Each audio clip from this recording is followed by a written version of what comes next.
ladies and gentlemen, sons and daughters of Africa, patriots of justice, defenders of dignity, lend me your minds, open your hearts, and silence the noise of propaganda, for what you are about to hear is not just a speech, it is a call to awakening.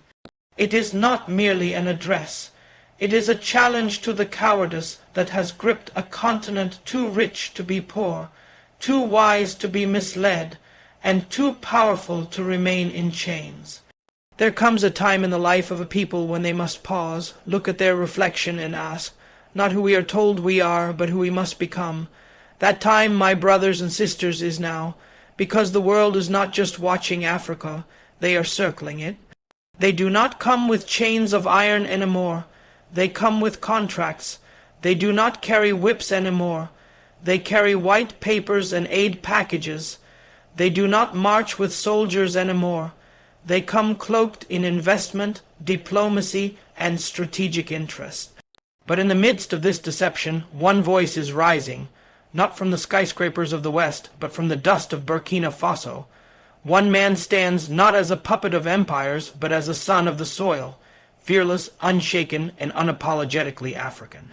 His name is Ibrahim Traoré, and he speaks not only for his country, but for every African who has been betrayed by silence, sold through signatures, and buried beneath policies written in foreign tongues.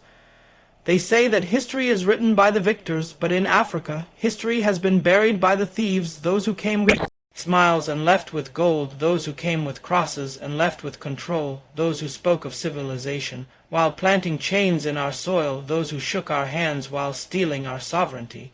And now they speak of partnership, they speak of cooperation, they speak of aid, but what they do not speak of is the truth that Africa was never broken, it was broken in. And now they want us to forget, they want us to kneel again in the name of diplomacy, in the name of trade, in the name of development. But Africa will kneel no more, the time of submission is over, the era of begging is done. The season of silence is buried beneath the will of the awakened. The world is uncomfortable when Africa rises because it remembers the power we held before the invaders ever stepped foot on our land. They know what is buried beneath our soil. But more importantly, they know what lives within our people. They see the strength they tried to erase reawakening in the spirit of leaders like Ibrahim Traoré, not because he seeks war, but because he demands respect, not because he preaches hate, but because he speaks without fear, not because he builds walls, but because he refuses to be a dorm. At foreign agendas his voice rattles them not because it is loud, but because it is clear, and clear voices are dangerous to those who traffic in confusion. They want Africa quiet, they want Africa compliant, they want Africa afraid, they want us dependent on their currencies, their institutions, their validation. But what happens when Africa begins to validate itself? What happens when we look in the mirror and say we are enough, our minerals are enough, our minds are enough, our people are enough, our languages, our culture, our history, our dreams? They are enough, and we will no longer trade our dignity for donations. We will no longer give our birthright for borrowed time, because every contract signed in darkness must be burned in the light of truth. Every deal that sells our land must be torn by the hands of justice. Every alliance built on deception must be dismantled with the hammer of clarity. They fear us when we think they fear us. When we unite, they fear us. When we remember who we are, that is why they rewrite our textbooks. That is why they flood our media. That is why they keep their soldiers in our soil and their debt in our budgets. They want to own our future the way they owned our past, but they cannot enslave a continent that has chosen to rise. And Africa is rising not with weapons, but with wisdom, not with bitterness, but with boldness, not with permission, but with purpose. And leaders like Ibrahim Traoré are not anomalies, they are the beginning of a movement that says no more to exploitation, no more to humiliation, no more to governments that sell our people to feed their egos. And we must not be fooled. They will dress their interference in fine suits, they will speak our languages, they will dance to our drums, they will take pictures with our children, and still take what is ours, but not this time, because we are watching, we are learning, we are organizing, and we are not alone. From Burkina Faso to Mali, from Congo to Zimbabwe, The drums of defiance are beating again, the heartbeat of revolution is echoing once more, and this time it is not driven by foreign ideologies, it is rooted in the soil of our own identity. We do not seek to be the West, we seek to be whole, we seek to be free. We seek to be African on our terms, and under our sun. This is why they fear the name of Ibrahim Traoré, because it represents a new era. It is not about a man, it is about a mindset that refuses to bow, a mindset that asks questions, a mindset that sees through the smiles of those who once came with chains and still come with contracts. We must all adopt that mindset, whether in leadership, in business, in education, in media, in homes, and in hearts. We must become ungovernable by greed and unbreakable in spirit. We must refuse to sell our pride, even when our pockets are empty. We must raise children who know that dignity is not negotiable and freedom is not a favor, it is a right. Let the world understand Africa will trade, but not trade its soul. Africa will cooperate, but not surrender. Africa will welcome friends, but not masters. Africa will move forward, not under anyone's shadow, but in the full light of its own truth. We are not angry, we are awake. We are not rebels, we are reclaiming. We are not seeking revenge, we are demanding respect. Thee say, future belongs to the youth, but what they do not say is that the present is built by them too, and in Africa. Our youth are not waiting for the future, they are shaping it now with bare hands and bold hearts. They are rising not because they were invited, but because they were called by the pain of their people, by the cry of justice, by the urgency of dignity. When the gates of opportunity are locked, when the walls of exclusion are high, when the voices of the elders are silent or complicit, it is the youth who must climb, who must break, who must speak, because in every revolution that changed the course of history, it was not the old who lit the first flame, it was the young who refused to bow, who refused to wait, who refused to die slowly in the shadows of betrayal. Look into the eyes of the young men and women in Ouagadougou, in Bamako, in Juba, in Dar es Salaam, in Gaborone. They are not broken. They are burning, they are not defeated, they are determined, they are not asleep, they are alert. And what they seek is not luxury, what they demand is not pity, what they require is a chance to prove that Africa's destiny is not written in foreign capitals, but in the hearts of those who love her enough to bleed for her. The youth are not a burden, they are the builders and the protectors of a future. We cannot afford to gamble. But what has the system done to them? It has called them lazy when they ask for jobs. It has called them dangerous when they organize. It has called them radical when they speak truth. It has locked their minds in outdated curriculums. It has denied them the tools to dream, and then blamed them for sleeping. It has created elections without representation, education without innovation, economies without participation, and then called them failures. But the failure is not theirs, it is the failure of a system designed to preserve power, not to prepare leaders. It is the failure of those who speak of youth empowerment in public and crush it in private meetings. It is the failure of a generation that inherited liberation but forgot to pass on freedom. But the youth are not waiting for permission anymore. They are creating their own spaces. They are teaching themselves coding. When the schools collapse, they are organizing mutual aid.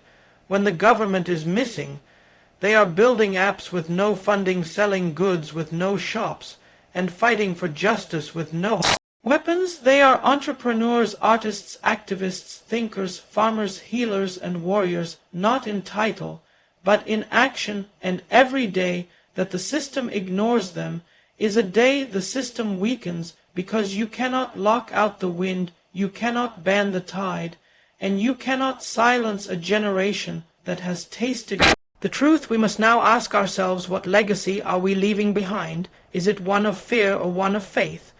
Is it one of silence or one of courage? Because if we do not stand with the youth, we will stand against progress. If we do not make space for their voices, we will drown in our own echo chambers. Africa cannot afford to be a continent where the old die with their dreams and the young die without ever dreaming. We must create pathways, not obstacles. We must plant seeds, not fences. We must believe in the youth, not just in slogans, but in policies, in investments, in leadership, in action. The youth are not asking for handouts, they are asking for justice. They are not asking for titles, they are asking for trust. They do not need to be told, they need to be heard. They do not want to be led, they want to lead, because they have seen enough lies to know the truth. They have suffered enough betrayal. Understand loyalty. They have been used enough to know what it means to serve with integrity.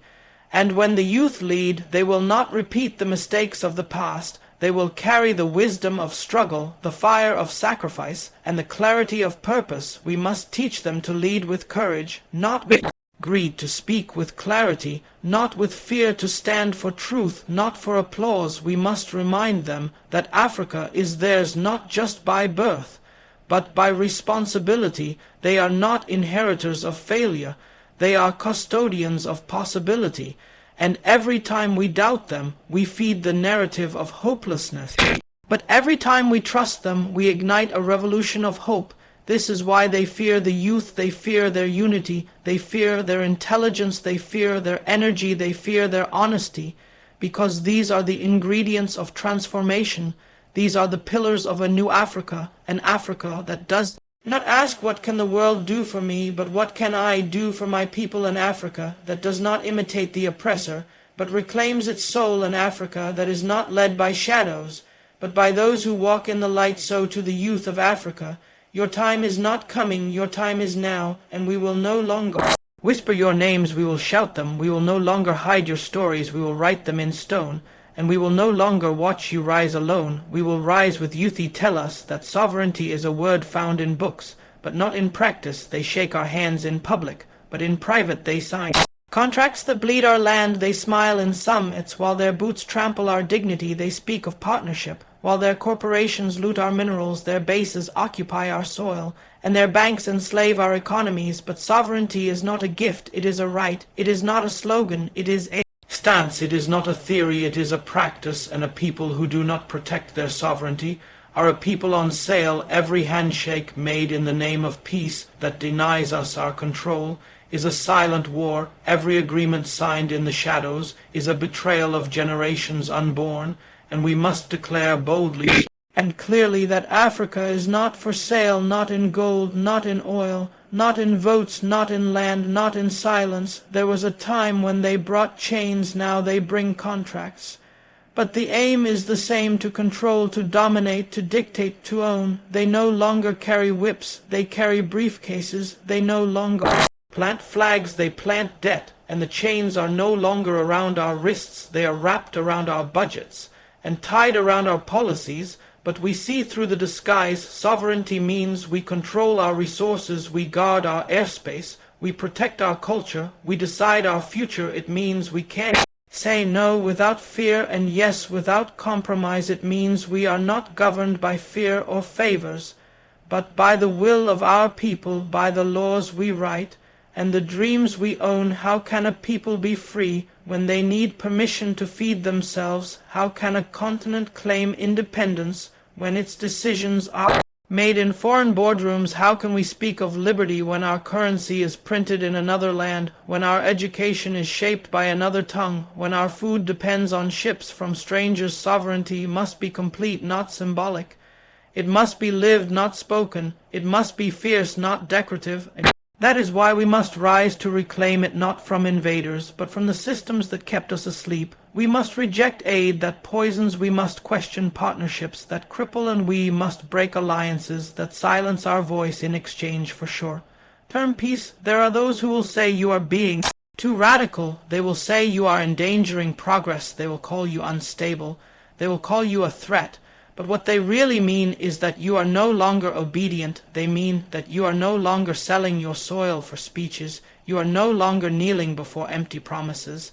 And that frightens them, because a sovereign Africa is not a playground, it is a power. A sovereign Africa does not beg, it builds. It does not bow, it stands. It does not follow blindly, it questions, it challenges, it dares. We must understand that the sovereignty of a nation is tested not in calm, but in crisis. When the world demands we comply, we must choose conviction over convenience. When they threaten isolation, we must choose principle over popularity.